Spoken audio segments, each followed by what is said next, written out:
Hi, my name is Coldbear and let's start with Choo-Choo Charles. Here you'll navigate a massive play area in a cute little train, and your mission here is to kill and destroy another train, which is a bloodthirsty spider train named Charles. So Mr. Charlie is a very bad train. He misbehaves by eating people alive. He's very hungry train and he won't stop until you stop him. With machine guns, rockets and other weaponry. People on Steam are praising the game for having a great story, characters, concept and design. It's a short game though, it will take about 3 hours to beat it, but those hours will be legendary. Game has a very positive review score, so don't hesitate. If you ever wanted to hunt for some killer spider train, it is your chance. The biggest downside of the game is that you can't romance other trains or Charlie himself. It would be great if the story took a turn towards breeding new Charlies, so you can't cross that out of your bucket list yet, but who knows what next patch will bring us.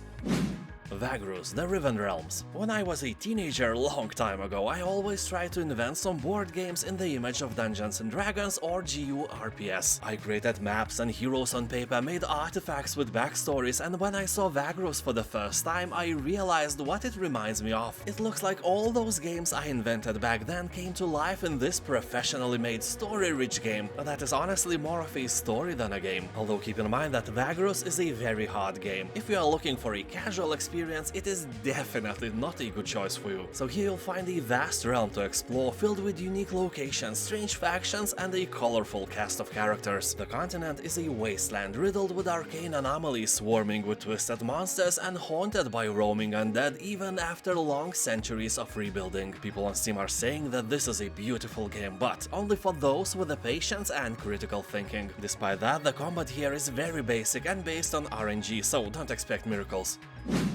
Mafia Definitive Edition.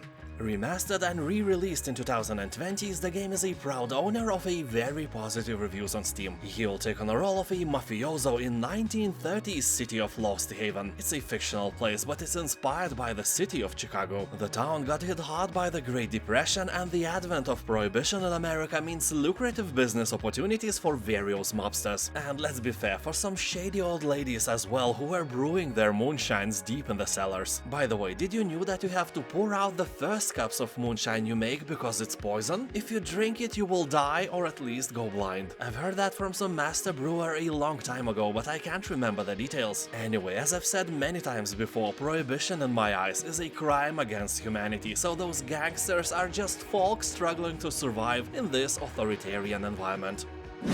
Marvel's Midnight Suns. I can honestly say that I am not a fan of superhero movies, but I must admit that there are a few of them I enjoyed way more than I expected. Although I would want to live in a world where instead of Marvel movies, everyone would want more smart sci-fi movies instead. But I live in the wrong universe, where Miss Originality is smoking hay in the corner while Mr. I've seen it somewhere is in the driver's seat. So I'm extremely surprised that Marvel's Midnight Suns is a tactical turn-based game. Let me ask honestly, who the profanity is the target audience? The genre of the game insists that it's me, but the superhero setting is suggesting that it's someone who likes light and easy games with fast action and not a chess-like board game like Midnight Suns is. Anyway, people are kinda happy with the result. Mostly positive review score is not that bad, to be honest. Gamers are saying that this is a nice strategy game with a lot of relationship management between heroes. Price is still high, but if you like both tactical games and Marvel's universe, you should at least put it into your wishlist. Dead Island Definitive Edition.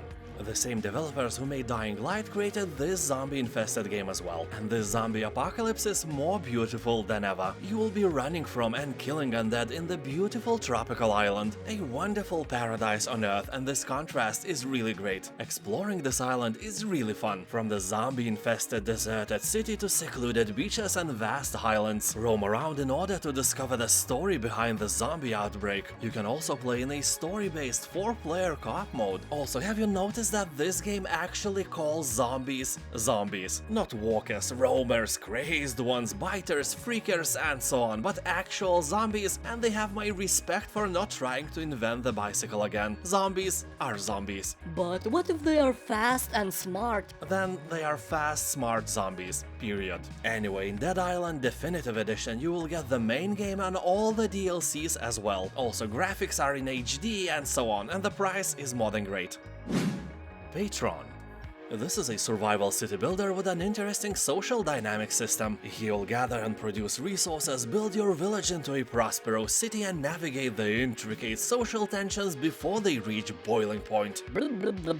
And if they do, everything you have built, everything you put so much energy and brain into will burn to the ground. And by that you will fail that survival part of the game. You know, here each individual citizen in the town has their needs, desires, and issues troubling them or making them happy. Some citizens are more concerned with immigration, while others are more aggravated by tax-related issues or the increasing price of potato salad ingredients. If the citizens' view on the subject is in line with what you are doing, they will be happy. Works the other way around as well. Patron has mostly positive review score, but it also has a free demo available, so you can try the game without risking anything. Also, speaking about patrons, if you enjoy my videos, you can become a patron on Patreon or join here on YouTube. Honestly, that is a huge help for me. At least once I even bought food for that money because I was seriously broke. So huge thanks to my supporters for keeping me alive. Literally. No joke. Iratus, Lord of the Dead.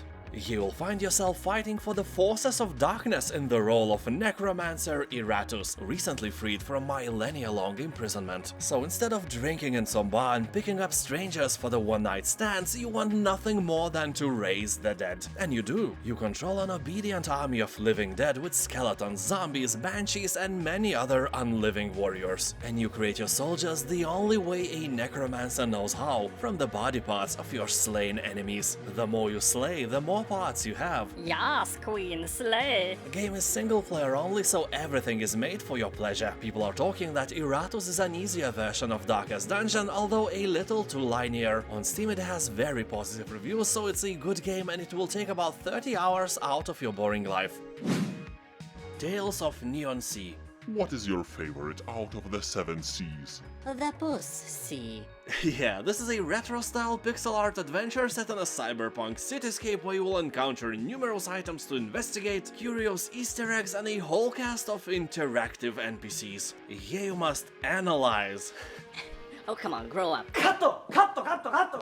You must analyze every detail and discover the truth that lurks behind the heavy mist as you take on the role of Rex, veteran cop turned hard-boiled detective. Investigate crime in a future cyberpunk world where the magnificent Sky City blocks the sun, but the neon lights never go out. People on Steam are talking that this is a nice, relaxing game of gathering clues filled with cute characters and pets. Great visuals and nice music with heavy Blade Runner influence. Some puzzles are kinda tricky and will demand a lot of your brain power, so be sure you have it before playing.